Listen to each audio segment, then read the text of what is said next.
Selamat pagi, kita akan masuk ke perkuliahan akuntansi biaya dengan materi penentuan harga pokok produksi.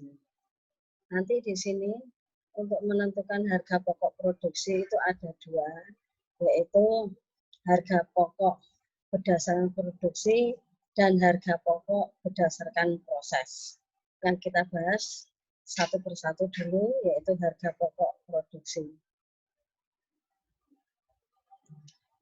Siklus di akuntansi biaya ini dalam perusahaan manufaktur, yaitu di mana kegiatan perusahaan manufaktur dimulai dengan pengolahan bahan baku di bagian produksi dan berakhir dengan penyerahan produk jadi di bagian gudang. Ya. Dalam perusahaan manufaktur, siklus akuntansi biaya dimulai dengan pencatatan harga pokok bahan baku yang dimasukkan dalam proses produksi. Ya, dilanjutkan dengan mencatat biaya tenaga kerja langsung dan biaya overhead serta berakhir dengan pencatatan harga pokok produksi yang jadi yang diserahkan oleh bagian produksi untuk menyajikan informasi harga pokok per satuan produk jadi yang diserahkan ke bagian gudang. Ya. Nah, tujuan dari akuntansi biaya dalam perusahaan manufaktur adalah memberikan informasi harga pokok produksi per satuan atau per unit dari produk yang sudah jadi. Ya. Jadi nanti di sini ada beberapa istilah yang harus Anda hafalkan, seperti BBB. Ya. Bila perlu Anda catat BBB. Biaya bahan baku. BOP. Biaya overhead pabrik. BTK. Biaya tenaga kerja langsung. Ya. Kalau BTKL berarti biaya tenaga kerja langsung. Kalau BTK biaya tenaga kerja. Nah, itu adalah istilah yang harus Anda pahami, ya.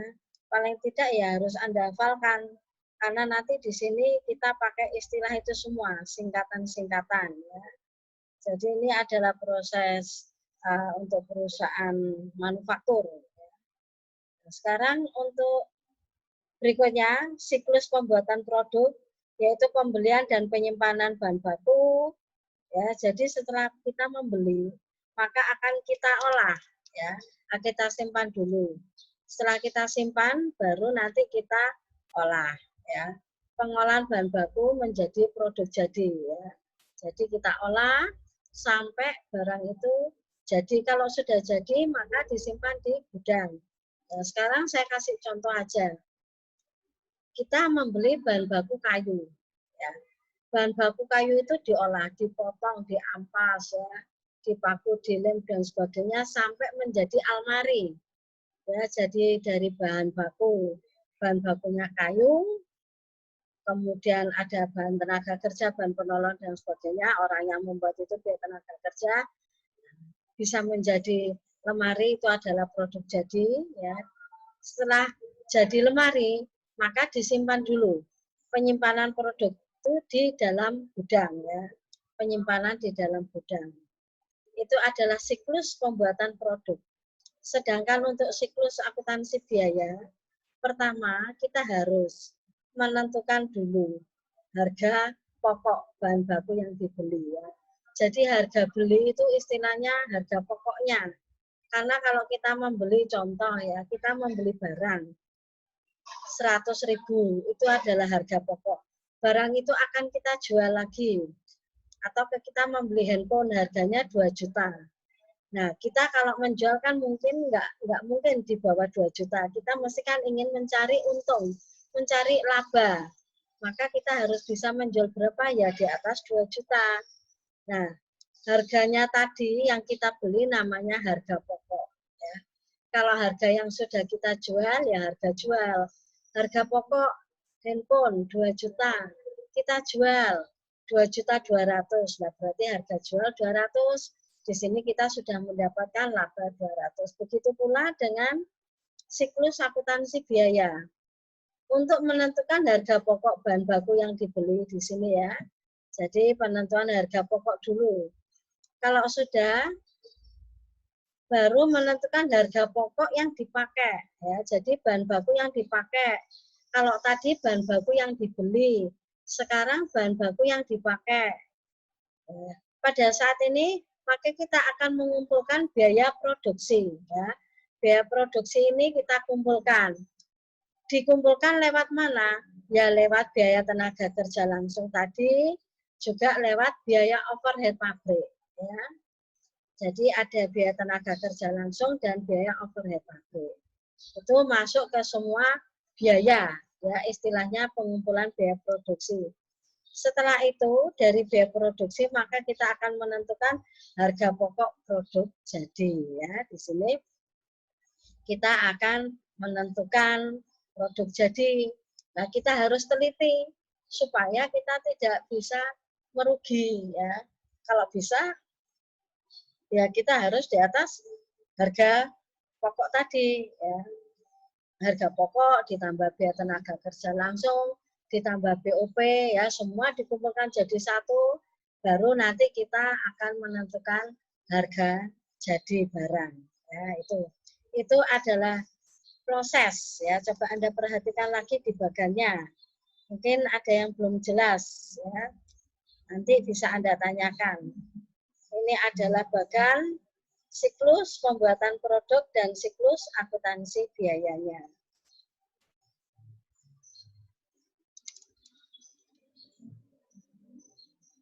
Ya, selanjutnya, nah, untuk metode harga pokok pesanan, kita akan memakai metode full costing.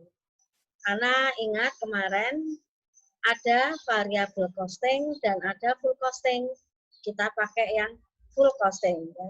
Dalam metode ini, pengumpulan biaya-biaya produksi berdasarkan pesanan tertentu dan harga pokok produksinya dihitung persatuan dengan cara total biaya produksi dibagi dengan jumlah produksi. Nanti akan saya terangkan lebih lanjut ya, bagaimana menghitung harga pokok pesanan dengan metode full costing. Nah, sekarang sebelum saya lanjut, Anda perhatikan dulu untuk slide berikutnya, karakteristik metode harga pokok pesanan.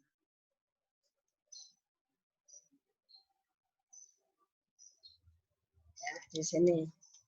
Karakteristik metode harga pokok pesanan, yaitu proses pengolahan produk jadi. Ya, Anda baca dulu.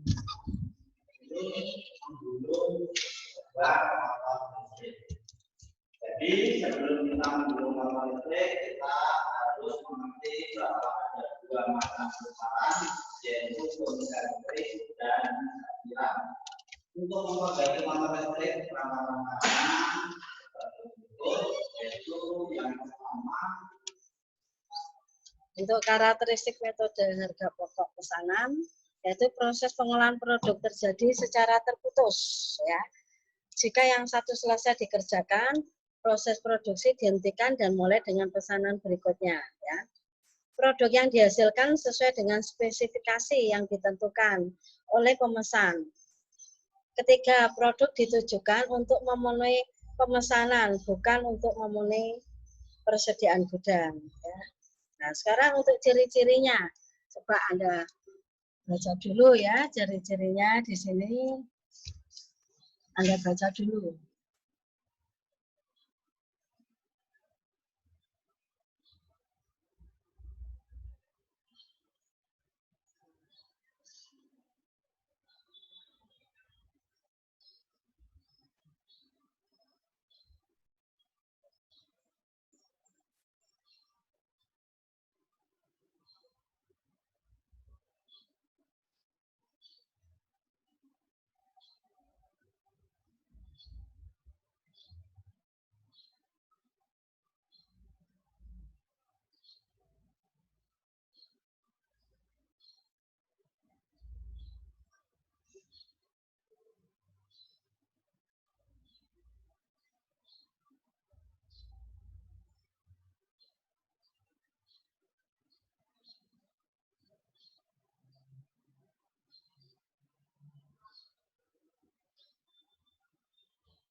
Nah, ini ya.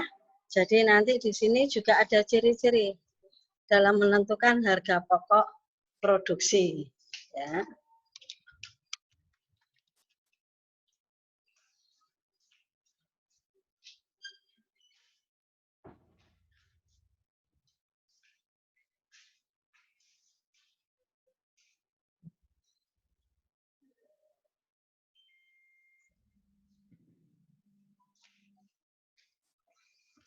Nah, sudah Anda baca.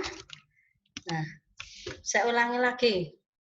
Untuk karakteristik, jadi untuk perusahaan yang memproduksi berdasarkan pesanan, proses pengolahan produk terjadi secara terputus-putus. Jika satu selesai dikerjakan, proses produksi dihentikan dan mulai pesanan berikutnya. Produk yang dihasilkan sesuai dengan spesifikasi ya. Produk ditujukan untuk memenuhi pesanan. Nah, maksudnya seperti ini. Contohnya perusahaan percetakan. Perusahaan percetakan itu akan memproduksi kalau ada pesanan. Oh, sekarang ada pesanan membuat kartu nama sama spanduk. Nah, maka di sini ya dia membuat kartu nama dan spanduk. Selama ada pesanan dia akan memproses. Kalau tidak ada pesanan ya sudah berhenti. Nah, itu yang namanya terputus-putus ya. Produk yang dihasilkan sesuai dengan spesifikasi yang ditentukan oleh pesanan. Nah, sekarang pesanannya dia apa? Oh, membuat kartu nama. Ya sudah, dia spesifikasinya ya sesuai dengan yang dipesan, membuat kartu nama sama spanduk ya, contohnya seperti itu. Produk ditujukan untuk memenuhi pesanan, bukan untuk memenuhi persediaan gudang. Nah, ini nanti karena kita akan membahasnya di sini pesanan, tapi ada juga yang namanya proses ya. Jadi metode harga pokok berdasarkan proses. Kalau proses itu yang dimaksud persediaan gudang itu ada pesanan, tidak ada pesanan ya dia terus akan memproduksi. Contohnya perusahaan Indofood ya. Indofood itu dia tidak menerima pesanan dari luar, dia memproduksi contohnya mie ya, macam-macam mie instan, terus kecap, terus apalagi ya, sambal sos tomat, dia terus memproduksi seperti itu supaya di gudang tidak kosong ya. Jadi kalau dia memenuhi gudang tinggal separuh, dia produksi terus karena akan didistribusikan, akan dijual. Nah kalau yang ini kan tidak. Jadi proses metode harga pokok pesanan itu biasanya untuk perusahaan percetakan, terus perusahaan konveksi ya. Konveksi dalam arti maksudnya penjahit ya, penjahit pribadi. Tapi kalau perusahaan besar, konveksi besar untuk bajin ya sudah dia masuk ke proses ya ini. Berikutnya ciri-ciri dalam menentukan harga pokok produksi ya. Perusahaan harus menentukan harga secara individu ya. Jadi kalau tadi kartu nama harganya berapa, terus spanduk harganya berapa ya. Produk digolong menjadi dua, produk langsung dan produk tidak langsung. Produk langsung itu bahan baku dan tenaga kerja langsung ya, Anda ingat-ingat. Kalau produk tidak langsung yaitu BOP, biaya overhead pabrik itu tidak langsung ya. Nah, nanti di sini untuk menentukan harga pokok per unit, rumusnya biaya produksi dibagi jumlah produk yang dihasilkan ya ini. Berikutnya untuk prosesnya. Untuk persediaan bahan baku nanti masuk ke bahan dalam proses, terus masuk produk jadi. Ya ini untuk alur buku besar. Gaji dan upah masuk barang dalam proses, masuk produk jadi. BOP dibebankan, masuk barang proses, masuk produk jadi. Nah, sekarang untuk langkah menentukan harga pokok pesanan. Langkah yang harus ditempuh yaitu menentukan harga jual. Ya, di sini sebagai langkah awal sebelum perusahaan memproduksi barang adalah persetujuan mengenai harga yang ditawarkan dulu ya.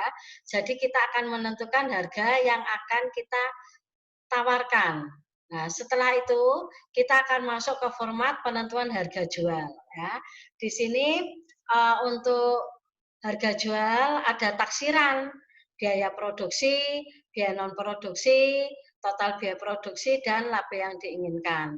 Taksiran biaya produksi itu dari taksiran biaya bahan baku, taksiran biaya tenaga kerja langsung, ya taksiran overhead pabrik ya. Kenapa di sini taksiran? Nah, karena kita belum mengerjakan, jadi kita menaksir, tapi menaksir tidak sembarang taksir, karena di sini sudah ada sudah ada prinsip-prinsipnya ya. Jadi karena perusahaan ini sudah sering menerima pesanan, maka dia juga mempunyai patokan harga ya, patokan harga masing-masing. Nah, itu. Mempertimbangkan pesanan. Ya, di sini nanti pesanan itu bisa diterima atau ditolak. Nah, maka di sini kita harus bisa mempertimbangkan biaya produksi, biaya non produksi ya. Jadi kita harus bisa menghitung biaya produksi, taksiran bahan baku, biaya tenaga kerja langsung, biaya overhead ya, sama non produksi. Non produksi itu apa? Oh, ada biaya administrasi, biaya umum dan administrasi, ada biaya pemasaran. Nah, ini kita jumlah semua. Nanti kita masuk ke taksiran harga jual ya. Nih, selanjutnya ya di sini. Nah, contoh ya, perhatikan. Contoh untuk perusahaan ini percetakan. CV Teja Prima bergerak dalam bidang percetakan. Semua pesanan diproduksi berdasarkan spesifikasi dari pemesan ya. Untuk dapat mencatat biaya produksi, tiap pesanan diberi nomor ya. Setiap dokumen, sumber dan pendukung diberi identitas nomor pesanan. Contohnya, dalam bulan Januari, CV Teja mendapat pesanan berupa undangan 1.500 lembar dan ya dari CV Fokus ini. Sedangkan dia dapat pesanan juga dari PT ABC. Jadi ada 2 perusahaan yang pesan ya, sebanyak 20.000 iklan ya. Per lembarnya 1.000. Maka kita akan membagi CV Fokus nomor 101, CV ABC 102. Ya, ini. Selanjutnya, di sini ada kegiatan produksi dan kegiatan lain. Pembelian bahan baku dan bahan penolong ya. Diketahui pembeliannya kertas jenis X 850.000, kertas jenis Y 3.500.000, tinta jenis A 500.000, tinta jenis B 625.000. Jumlah bahan baku yang dibeli 5.475. Untuk bahan penolong jenis P 170.000, jenis K 300.000. Jumlah 470. Maka kita total ketemu 5.945 ya. Ini jadi masing-masing per remnya berapa ya. Nah, berikutnya maka kita masuk ke jurnal. Bagaimana jurnalnya untuk bahan baku dan bahan penolong ya di sini. Persediaan bahan baku pada hutang. Persediaan bahan penolong pada hutang. Kenapa hutang? Karena kita membelinya secara kredit. Perusahaan tidak akan membeli secara cash. Biasanya mereka dengan termin, ya, pembeliannya dengan termin. Nah, di sini kita masukkan bahan bakunya tadi berapa? 5.475. Bahan penolongnya berapa? 470.000 ya. Ini. Yang kedua, pemakaian bahan baku dan bahan penolong. Untuk dapat mencatat bahan baku yang digunakan dalam tiap pesanan, perusahaan menggunakan dokumen yang disebut bukti permintaan dan pengeluaran barang. Ya, ini. Berikutnya bahan baku. Ternyata bahan baku yang dipakai oleh pesanan 101 itu 850.000 kertas, tintanya 500.000. Maka jumlah bahan baku pesanan 101 1.350.000. Sedangkan bahan baku untuk pesanan 102 itu kertasnya membutuhkan 3.500.000, tintanya membutuhkan 625.000. Jumlah bahan baku 4.125.000. Maka jumlah bahan baku yang dipakai keseluruhannya 5.475. Ya, berikutnya, pada saat memproses itu untuk bahan penolongnya, bahan jenis P butuh 100.000, bahan penolong G 200.000. Maka jumlah bahan penolong dipakai 300.000. Ya, ini. Berikutnya, untuk jurnal pencatatan bahan baku, nah ini ya singkatan lagi. Barang dalam proses bahan baku 5.475 pada jurnal sama ya, persediaan barang dalam proses biaya bahan baku pada persediaan bahan baku. Untuk jurnal bahan penolong, maka jurnalnya BOP sesungguhnya pada persediaan bahan penolong ya 300.000.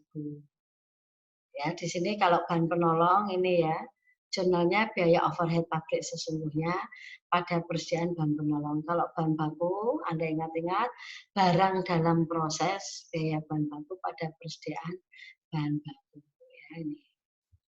Berikutnya pencatatan tenaga kerja. Diketahui ya, misal biaya tenaga kerja yang dikeluarkan itu upah langsungnya 225 jam per jamnya 4.000. Jadi 900.000 ya. Untuk upah langsung pesanan 102 1.250.000 jam per jamnya 4.000, totalnya 5 juta. Upah tidak langsung 3 juta. Maka jumlah upah 8.900.000. Gaji karyawan administrasi dan umum dimasukkan ya 4 juta. Gaji karyawan bagian pemasaran dimasukkan 7.500.000. Maka jumlah gajinya 11 juta ditambah jumlah upah yang tadi, upah langsung, maka total biaya tenaga kerjanya itu 20.400.000 ya. 20.400.000. Nah, berikutnya pencatatan. Di sini ada 3 tahap, yaitu pencatatan tenaga kerja yang terhutang, pencatatan pendistribusian biaya, dan pencatatan pembayaran gaji dan upah. Maka jurnalnya, tadi kan 20 biaya tenaga, jurnalnya Anda ingat-ingat, gaji dan upah, jadi ya dari sini tadi, ini kan biaya tenaga kerjanya. Maka gaji dan upah 20 pada hutang gaji dan upah. B. Pencatatan pendistribusian. Nah, Anda perhatikan untuk pencatatan tenaga yang non-produksi, jadi pendistribusian, yaitu yang non-produksi, biaya dalam proses biaya tenaga kerja langsung 5.900.000, biaya overhead pabrik sesungguhnya 3 juta, biaya administrasi dan umum 4 juta, biaya pemasaran 7.500.000, maka gaji dan upah. Ini kan sama dengan tadi yang 20 ini ya. Ini adalah pencatatan yang terhutang. Yang tadi pendistribusian ya. Jadi 20 ini diuraikan dari mana? Dari ini tadi ya. Ini namanya jurnal pendistribusian. Berikutnya pencatatan biaya overhead pabrik. Pencatatan biaya overhead pabrik dibagi menjadi 2. Pencatatan biaya overhead pabrik yang dibebankan kepada produk berdasarkan tarif yang ditentukan di muka yang sesungguhnya, dan biaya ini nantinya dibandingkan dengan hitungan selisih ya. Contoh, misal biaya overhead pabrik dibebankan di atas berdasarkan tarif. Ini perusahaan memberikan tarif 150% dari biaya tenaga kerja langsung ya. Jadi biayanya itu dihitung 150% dari biaya tenaga kerja langsung. Dengan demikian, biaya overhead pabrik yang dibebankan kepada tiap pesanan dihitung. Maka tadi kan pesanan 101 tenaga kerjanya kan 900. Nah, tinggal 150%, ketemunya 1.350. Pesanan 102 150% dari 5 juta ya, ini biaya tenaga kerjanya 7,5. Maka jumlah biaya over pabrik ini seharusnya berapa ini? 8.800.000 ya. Ini jadi 8 juta. Coba Anda perhatikan di sini. 8.800.000 ya. Nah, 8.850.000. Nah, ini. Maka jurnalnya di sini perhatikan barang dalam proses BOP pada BOP dibebankan 8.850.000 ya, ini. 8 juta ini ya jurnalnya. Nah, ini. Ya, jadi nanti Anda ingat-ingat jurnalnya untuk jurnal yang ke-8 ya, barang dalam proses BOP pada BOP dibebankan. Nah, berikutnya sebentar, ini kebanyakan satu. Berikutnya nanti kita akan masuk di slide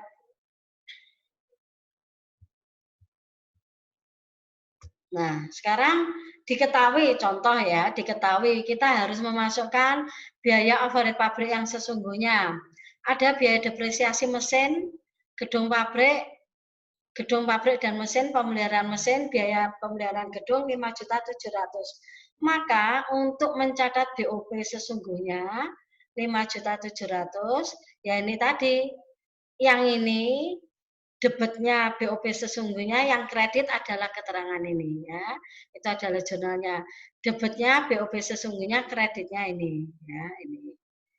Urean ini tadi di atas. Nah, berikutnya untuk menentukan apakah biaya overhead pabrik yang dibebankan berdasarkan tarif di muka menyimpang dari biaya overhead pabrik sesungguhnya.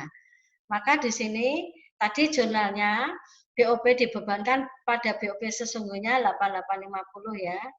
Ini 8850 ya dari jurnal ini.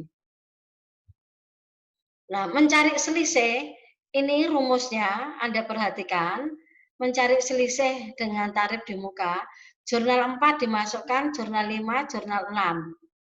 Nah, ini ketemu 9.300.000, 3 juta, dan 5.750, tinggal Anda buka tadi jurnalnya, maka jumlah debitnya 9 juta. Sedangkan di kreditnya yang ini, ya, ini yang dibebankan 8850, ada selisih 150.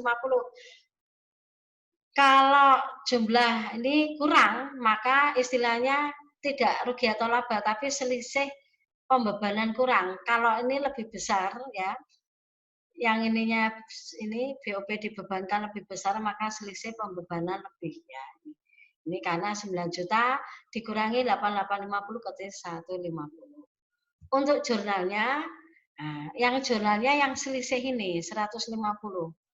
Selisih biaya overhead pabrik pada biaya overhead pabrik sesungguhnya ya. Jadi nanti ada kata-kata selisih 150 nih. Selisih biaya overhead pabrik pada akhir dipindahkan ke rekening selisih biaya overhead pabrik ya. Nah, ini. Berikutnya pencatatan produk jadi. Nah, tadi sudah selesai diproses. Sekarang produk itu sudah jadi. Sudah jadi tadi pemesanan dalam bentuk kartu nama dan cetak iklan ya. Maka nanti di sini pesanan yang telah selesai ya diproduksi ditransfer ke bagian gudang ya oleh bagian produksi. Harga pokok pesanan yang telah selesai diproduksi dapat dihitung dan informasi biaya dikumpulkan dalam kartu harga pokok pesanan. Misal dari contoh di atas pesanan 101 telah selesai diproduksi, maka dari kartu harga pokok dapat dihitung ya. Ini Anda perhatikan harga pokok bahan baku, harga tenaga kerja langsung, biaya overhead pabrik, maka jumlah harga pokok pesanan 3.600.000. Jurnalnya mudah. Debitnya adalah persediaan produk jadi, kreditnya adalah urean ini ya, itu. Berikutnya pencatatan produk dalam proses. Pada akhir periode kemungkinan ada pesanan yang belum selesai diproduksi. Biaya dalam produk dapat dilihat di kartu harga pokok pesanan. Maka jurnalnya persediaan produk jadi debit, kreditnya sama dengan ini ya. Nah ini. Ya, ini yang masih diproses ya, ini persediaan produk jadi 16.625.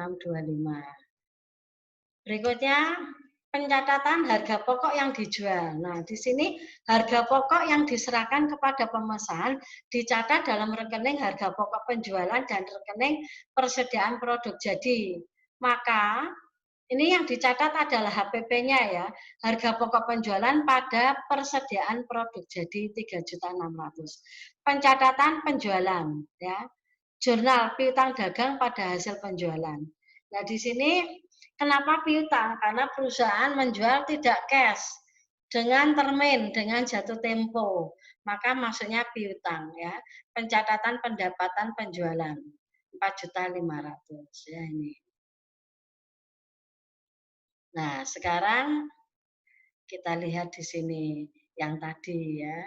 Kalau ini kan kita menjualnya 4,5, harga pokok 36, penjualannya 4,5, berarti berapa 900 ribuan ya ini labanya. Nah, di sini kita melihat kartu harga pokok. Ini adalah identitas perusahaan.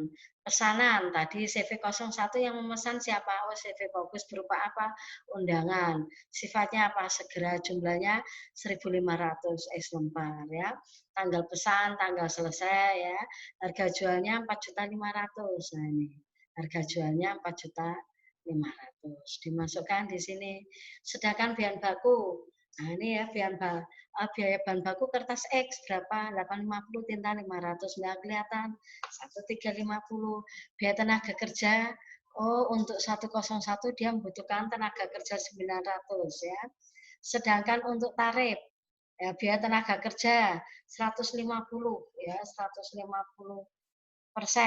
maka 1350. Maka total biaya produksi ya, ini total biaya produksi 3.600.000 ya, ini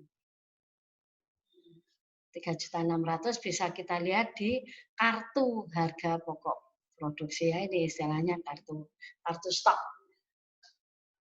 Nah, ini bisa kita lihat di sini harga HPP-nya sekian, harga pokoknya sekian, harga jualnya sekian. Berarti labanya berapa? 900.000. Nah, ini adalah apa namanya? Siklus dari harga pokok. Kita menghitung harga pokok produksi berdasarkan pesanan ya.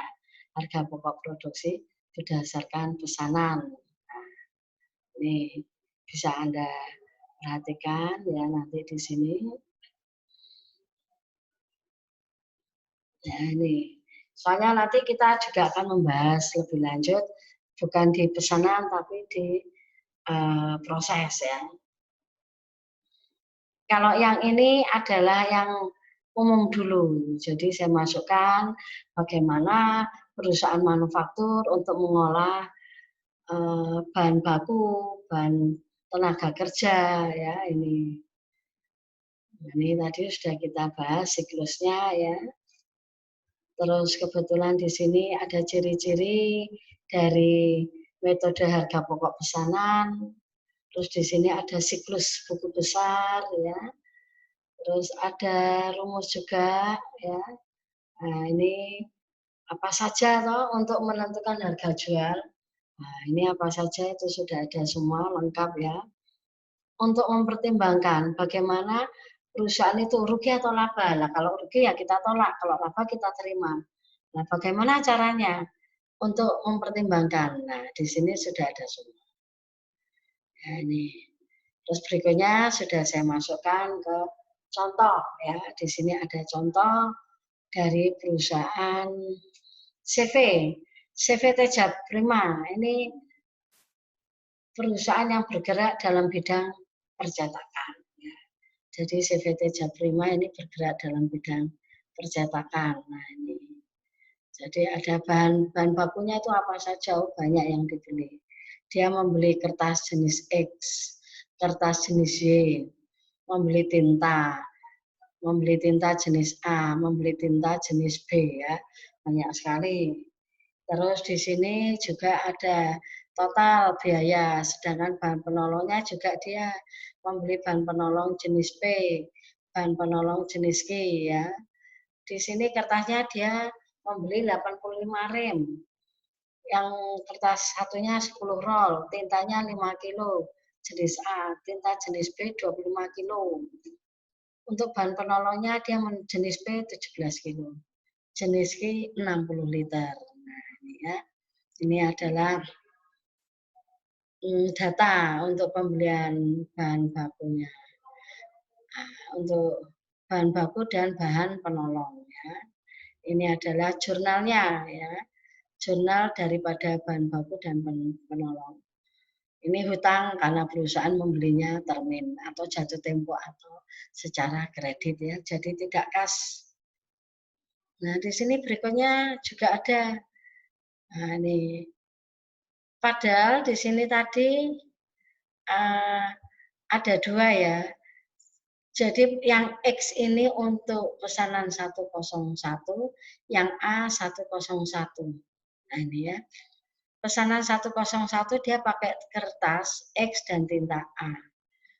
Sedangkan bahan bakunya Y dan B ya, bahan bakunya ini. Nah, bentar, ini untuk bahan baku. Untuk bahan penolongnya, pada saat memproses dua pesanan tersebut, perusahaan menggunakan bahan penolong. Jadi bahan penolong ini untuk dua, pesanan 101 dan 102. Tadi kita membelinya P itu 17 kilo ya, 17 kilo dan 60 liter. Tapi di sini dipakai hanya 10 kilo dan 40 liter ya. Sisanya disimpan karena nanti suatu saat kalau perusahaan punya pesanan lagi yang sama bisa dipakai. Nah, maka jurnal, sudah kita masuk ke jurnal. Perhatikan jurnal 3 ini penting sekali. Jurnal 4, jurnal 3 itu apa? Bahan baku, jurnal 4 itu apa? Bahan penolong. Ya ini. Karena nanti kan tadi sudah saya jelaskan jurnal berapa di jumlah. Nah, pencatatan biaya tenaga kerja. Ini adalah ureannya, sedangkan untuk jurnalnya pencatatan biaya tenaga kerja, gaji dan upah pada hutang gaji jurnal 5. Nah, bagaimana perusahaan kalau sudah membayar gaji? Ini ya, gaji dan upah pada hutang. Kalau perusahaan sudah membayar ya berarti hutang gaji dan upah pada kas, karena perusahaan sudah membayar gaji dan upahnya sudah dibayar sebelah debit. Kreditnya adalah kas karena perusahaan mengeluarkan uang ya. Nah ini jadi ini jurnal kelima untuk mencatat tenaga kerja ya, gaji dan upah. Nah ini tadi ureannya ya, ureannya ini semua sampai 20. Nah ini jurnalnya ya. Selanjutnya untuk biaya tenaga kerja non produksi. Ya, biaya tenaga kerja non produksi itu biaya tenaga kerja langsung, biaya overhead pabrik sesungguhnya, biaya administrasi dan umum, biaya pemasaran, gaji dan upah ya. Ini jurnal 6, perhatikan ini jurnal 6. Nah, untuk mencatat biaya overhead pabrik, ini kan perusahaan tadi mau memberikan tawaran dia bagaimana supaya menghitung. Kalau yang sedikit-sedikit kan nggak bisa dihitung, tapi dia menghitungnya dengan tenaga kerja langsung, tapi tenaga kerjanya dikalikan 150%. Contohnya tenaga kerja langsungnya itu hanya 900, tapi perusahaan membuat 1350. Nah, yang 102 ini juga 5 juta, tapi perusahaan membuat menjadi 7.500.000 ya. Karena ada pemakaian tarif, ini berdasarkan tarifnya. Nah, ini jurnal ke-8. Anda ingat-ingat jurnal-jurnalnya. Nah, ini jurnal ke-9, diketahui. Jadi nanti kalau Anda kebetulan mempunyai home industry ya, hitungannya seperti ini ya. Untuk biaya depresiasi mesin ya dimasukkan, karena kita kan menggunakan mesin. Mesin itu kan ada penyusutan, gedung juga, mesin dan terus ada asuransi. Kalau ada asuransi dimasukkan. Ada biaya pemeliharaan gedung, ada biaya pemeliharaan mesin juga dimasukkan. Itu masuk ke biaya overhead pabrik sesungguhnya. Jurnalnya BOP sesungguhnya debit, kreditnya tadi yang di atas ureannya ini ya. Selanjutnya untuk BOP yang sudah selisih tadi ya. Nah, ini jurnalnya BOP, ini jurnal ke-10. Maka untuk mencari selisih, nah ini tadi jurnal 456 dijumlah. Jurnal dibandingkan dengan jurnal 10. Jadi jurnal 45 dan 6 dibandingkan dengan jurnal ke-10 maka ada selisih 150. Nah, ini. Nah, di sini selisih biaya overhead pabrik. Jurnalnya ke-11 pada biaya overhead pabrik sesungguhnya. Jadi selisih pada sesungguhnya, BOP sesungguhnya. Berikutnya pencatatan produk jadi. Di sini dimasukkan bahan baku dari 101. Nah, maka ini jurnalnya ya. Ini tadi kan ureannya, jurnalnya seperti ini. Persediaan produk jadi pada ini ureannya. Berikutnya pencatatan harga dalam proses ya. Persediaan produk jadi sekian pada ini yang masih diproses sekian. Berikutnya harga pokok yang dijual. Jurnal ke-14. Ingat harga HPP pada persediaan produk jadi ya jurnalnya 3.600.000. Sedangkan jurnal ke-16 jurnalnya pencatatan penjualan produk piutang pada hasil penjualan ya piutang karena di sini perusahaan termin jatuh tempo. Otomatis sudah ada kelihatan labanya uang HPP-nya 36, kita menjual 4,5 ya. Jadi labanya 900.000. Nah, ini adalah kartu. Ya, terima kasih. Sampai di sini materi harga pokok produksi. Kalau ada yang sulit bisa Anda tanyakan. Jangan lupa Anda nanti absen seperti biasa di Siakat ya. Terima kasih. Selamat siang. Jangan lupa pesan dari pemerintah untuk menjaga kebersihan ya, untuk terhindar dari penyakit corona.